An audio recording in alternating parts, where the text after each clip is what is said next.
The first big advantage of function notation over using just y's is that it allows us to easily distinguish between multiple functions. Up till this point, if you were doing a particular question, you would, and let's say that question had multiple equations in it, you had to deal with these three, for example, okay, 2x plus 3, 2x squared minus 4x plus 1, and 1 over x. There was no easy way to distinguish between them, and you'd have to, have some other labeling system, like you'd call this one number 1, and this one number 2, and this one number 3, and you'd have to refer to equation 1, equation 2, and equation 3. With function notation, however, we can issue a different letter of the alphabet for each of them. So I might call this first function f of x,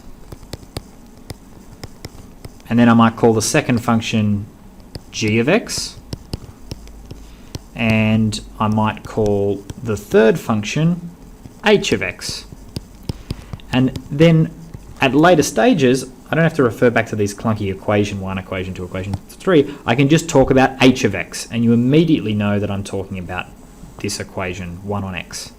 I can talk about g of x, and you know I mean g of x equals to 2x squared minus 4x plus 1, and so on. Traditionally, we do usually label our functions in this way.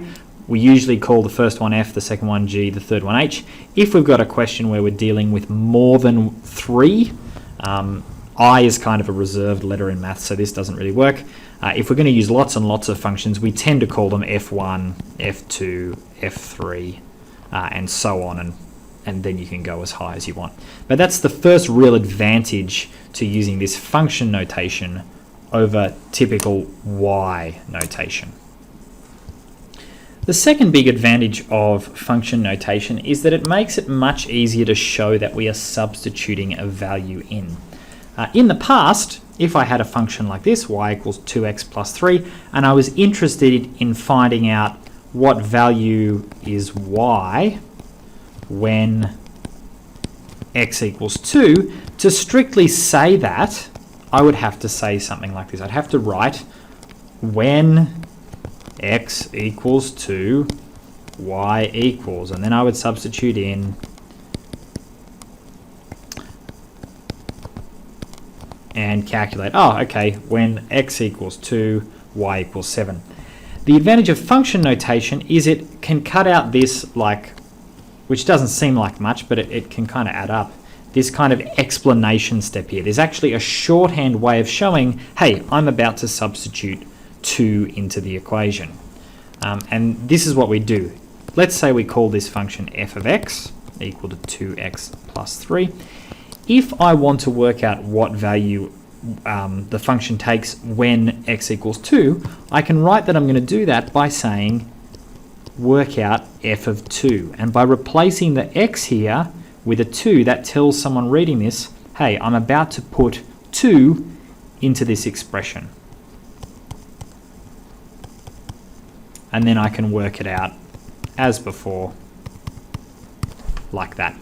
The other advantage with this is that it also allows us to substitute algebraic expressions in. So if I wanted to replace the x here with some other function, let's say x squared plus 4, I could say, well, I'm going to do that by working out f of x squared plus 4, and then I could replace the x